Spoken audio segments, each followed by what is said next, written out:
আসসালামু আলাইকুম। আসলে আমাদের দেশ বাংলাদেশে আমরা যুব সমাজ বর্তমানে যারা ইয়ং জেনারেশন আছি, আমরা চাইলে চেষ্টা করলে কিন্তু অনেক কিছু হয়। বর্তমানে সরকার চেঞ্জ হয়েছে, বিএনপি সরকার ক্ষমতায় আছে, আলহামদুলিল্লাহ খুবই ভালো। তবে আমরা যুব সমাজ যারা আছি, যেখানে যাইবেন, যদি যেখানে দেখেন ঘুষ আর দুর্নীতি, হাতে মোবাইল আছে, মোবাইলটা উঁচা করেন, একটা ভিডিও বানান, সোশ্যাল মিডিয়াতে পোস্ট করেন। একবার করবেন, দুইবার করবেন, তিনবারের কালে দেখবেন এটা ঠিকই একটা প্রতিবাদ হয়েছে বা একটা যে কোনো একটা কিছু হয়েছে। ঘুষ দিবেন না, ঘুষ দিবেন না, এবং কি কোনো পুলিশ বা কোনো নেতা কোনো কাজে যদি ঘুষ চায়, টাকা চায়, দিবেন না। প্রয়োজনে মোবাইলে ভিডিওটা চালু করে একটু ভিডিও করে নেবেন। এইভাবে আমরা যুব সমাজ যদি একটু সচেতন হই, দেখবেন আমাদের বাংলাদেশতে আস্তে আস্তে ঘুষ বাণিজ্যটা উঠবো। বাইরের দেশে আমরা কাজ করতে আসি, আমি এখন প্রবাসে আছি। বাইরের দেশে একটা জিনিস দেখলাম, ঘুষ বাণিজ্যটা খুবই কম আছে, একবারে সীমিত, সিক্রেট। নাই যে তা না, আছে একবারে সিক্রেট, সীমিত। আমাদের বাংলাদেশে রাস্তায় চলতে যান, চাঁদাবাজি, ওইখানে যান ঘুষবাজি, ওইখানে যান চাঁদাবাজি, টেন্ডারবাজি। এবং কি এই যে লক্ষ্মীপুরের রায়পুর থানা তো প্রকাশ্যে চাঁদাবাজি হয়, ঘুষ বাণিজ্য হয়, চাঁদাবাজি হয়।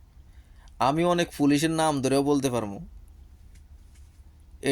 এডিশনাল এসআই, এরপর এসআই, অনেকজনের নাম ধরে বলতে পারবো যে ঘুষ বাণিজ্য করে। এখনও রায়পুর বাজারে, রায়পুর থানাতে এখনও এই যে আপনার সিএনজি, বাস, এরপরে এই যে টলি, এগুলার থেকে মাসে এরা মাসে একটা মালতি সিস্টেম করে দিছে, যে মাসে এই মালতিটা যদি এদেরকে না দেয় তাহলে এদেরকে হয়রানি করা হয়, ধরে মামলা দেওয়া হয়, রাস্তায় উঠতে দেয় না। যে এক একটা গাড়িতে মাসে এরা মালতি করে দিছে, এক একটা গাড়িতে 2,000, 5,000, 10,000 নিয়ে দিতে হবে। না দিলে পুলিশে মনে করেন রায়পুর বাজারে গাড়ি উঠতে দিব না বা সিএনজি উঠতে দিব না। যে একটা মাল্টি সিস্টেম, ওইটা নিয়ে দিতে হয় প্রতি মাসে। রায়পুর, এই যে 5ই আগস্টে লক্ষ্মীপুর থানায় কিন্তু আগুন দেওয়া হয় নাই, রায়পুর থানায় কিন্তু ভাঙচুর করা হয়েছে, আগুন দেওয়া হয়েছে। কেন জানেন? বর্তমানে রায়পুর থানায় দুর্নীতি, ঘুষ বাণিজ্য, চাঁদাবাজি রায়পুর থানায় বেশি হয়, লক্ষ্মীপুরের চেয়ে রায়পুর থানায় বেশি। এটা জানেন? একটু হাইটেন, একটু ডাইনে বামে তাকাবেন, দেখবেন, বুঝতে পারবেন। তো রায়পুরের যারা বর্তমানে ইয়ং জেনারেশন, যুব সমাজ, ভাই ঘুষ দিও না। যারা চাঁদাবাজি করে চাঁদা দিও না, যারা টেন্ডারবাজি করে দিও না। একটু মোবাইলটা উঁচু করে ধরো, ভিডিও বানাও, সোশ্যাল মিডিয়ায় ছাড়ো।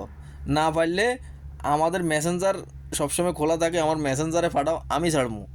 আমার মতো এরকম হাজারো লোক আছে প্রবাসী, এরা ছাড়বো, তোমরা যদি না ছাড়তে পারো। হ্যাঁ, অনেকে মনে করেন যে দেশে আছি, ভিডিও বানাই ছাড়লে আমার ক্ষতি করব। শুধু ভিডিওটা বানাই, যারা প্রবাসী আছে প্রবাসীদের কাছে সেন্ড করেন, প্রবাসীরা প্রবাসে বসে দেখবেন ভিডিও পোস্ট করে দিছে। ভালো মানুষের বিরুদ্ধে না ভাই, আবারও খুইলা বলতেছে, ভালো মানুষের বিরুদ্ধে না, যারা খারাপ, চাঁদাবাজি করে, টেন্ডারবাজি করে, দুর্নীতি করে, তাদের বিরুদ্ধে। আমি বিএমপি করে দিই কী হিসে, বা আরেকজন জামাত ইসলাম করে দিই কী হিসে? আমরা বর্তমানে যুব সমাজ দুর্নীতি, চাঁদাবাজি, টেন্ডারবাজি এগুলার বিরুদ্ধে। আর যুব সমাজ যদি এটার বিরুদ্ধে দাঁড়ান, তাহলে দেখবেন দেশটা তো আর ধরে ঠিক হইব না, আস্তে আস্তে সোজা হয়ে যাইব, সরকারও সাপোর্ট পাইব, নেতা খেতা এমপি মন্ত্রীরাও এগুলা শেল্টার দিতে একটু চিন্তা ভাবনা করব। অর্থাৎ যুব সমাজটা আগে ঠিক হইতে হইব। পুলিশ প্রশাসন, পুলিশ তো মনে করেন এমন একটা ট্রেন্ডিং চালু হয়ে গেছে, কোনো পুলিশের পোলা পাইন দেখলে পোলা পাইন ডাক দিকেও ঘুষখোরের পোলা যায়। এই জিন্দিগি রাখাচ্ছে না রাখা ভালো। পুলিশ তো মনে করেন যাক, আলহামদুলিল্লাহ, তারপরও বর্তমান বাংলাদেশে পুলিশ 50% পুলিশ ভালো হয়েছে, এখনও 50% পুলিশ খারাপ আছে, 50-50 আছে আলহামদুলিল্লাহ। আগে তো 100% খারাপ ছিল। তো এটা যদি অব্যাহত থাকে আর কি, আশা করি। আর আমরা যুব সমাজ যদি একটু একটু সচেতন হই, তাহলে এটা সামনে আরও ভালো হইব, আরও ভালো হইব, আরও ভালোর দিকে যাইব। যে কোনো জায়গায় গেলে, যে কোনো কাজে গেলে ঘুষ চাইলে ঘুষ দিবেন না ধরিয়ায়, আগে একটু ভিডিও বানান, চেষ্টা করেন। বাও ঘুষ চাইতেছে, মোবাইলটা উঁচু করে ভিডিও ধরেন, বলে হ্যাঁ তোর কত টাকা ঘুষ দিতে হইব, কত টাকা ঘুষ দিলে আবার এই কাজটা করবি, ডাইরেক্ট ধরবেন, তখন দেখবেন সোজা হয়ে যাইব। বুঝেন না কি কইছি? ধরে ঘুষ দিতে যাবেন না। কিলে তুমি সরকারি চাকরি করো, তোমরা হলো জনগণের গোলাম, জনগণের গোলাম। জনগণকে কীভাবে, সাধারণ জনগণকে কীভাবে সেবা দেওয়া যায়, সাধারণ জনগণে কোন সেবা দিলে খুশি হয়, তোমাদের কাজ হলো এইটা। তোমরা জনগণের গোলাম, কিন্তু তোমরা জনগণের উপরে রাজার মতো অধিকার করো। আবু তোহা আদনানে বলে না মাঝে মাঝে ওয়াজে, যে শেষ যমুনায় দেখবেন মানে গোলাম রাজার উপরে হুকুম চালাইব।